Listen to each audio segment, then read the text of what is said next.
புலிகுண்டு மலைக்கு போயிருக்கிறீங்களா ஃப்ரெண்ட்ஸ்? நீங்க இந்த புலிகுண்டு மலைக்கு போகணும்னா ஜஸ்ட் உங்க மேப்ல போயிட்டு புலிகுண்டு ஹில்ஸ்னு போட்டீங்கனாலே உங்களுக்கு ஈஸியா லொகேஷன் காமிச்சிரும். இந்த மலைக்கு ஏற வழியா இருக்கட்டும் இறங்குற வழியா இருக்கட்டும் ரொம்பவே த்ரில்லிங்கா இருக்கும், அட்வென்ச்சரா இருக்கும். பாத்தீங்களா, இது வழியா தான் இப்படி ஏறி ஏறி ஏறி மேல போனோம்.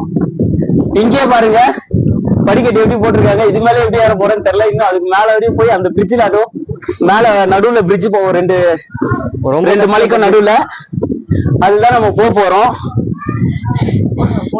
எப்படி பில்ட் பண்ணாங்களே தெரியல ஃப்ரெண்ட்ஸ். ரொம்ப கஷ்டப்பட்டுருப்பாங்க, ஆனா சூப்பரா பண்ணிருக்காங்க. நல்லா பாருங்க, அப்படியே செங்குத்தா இருக்கு. நீங்க எவ்வளவுதான் வெயில்ல போனாலும் சரி, உள்ள போனீங்கன்னா அவ்வளோ இருட்டு. கண்டிப்பா டார்ச் எடுத்துட்டு போங்க, இல்லைன்னா உங்களால போகவே முடியாது, அவ்வளோ இருட்டா இருக்கும். இந்த மலையில இருந்து வியூ பாயிண்ட் சூப்பரா இருக்கும். இங்க இருந்து நீங்களே பாருங்களேன், எவ்வளவு அழகா இருக்கு பாருங்களேன். மலைக்கு மேல சிவன் கோயில் இருக்கு. ஒரு மலையில சிவன் கோயிலும், இன்னொரு மலையில வந்து தேசிய கொடியை நட்டு வச்சிருந்தாங்க, அதையும் நாங்க பார்த்தோம். ரெண்டு மலைக்கும் நடுவுல பிரிட்ஜ் கட்டி இருப்பாங்க. இதுதான் இங்க சரியான ஸ்பாட்டு. நீங்க எவ்வளவுதான் வெயில்ல போனாலும் சரி, உள்ள போனீங்கன்னா அவ்வளோ இருட்டு. கண்டிப்பா டார்ச் எடுத்துட்டு போங்க, இல்லைன்னா உங்களால போகவே முடியாது, அவ்வளோ இருட்டா இருக்கும்.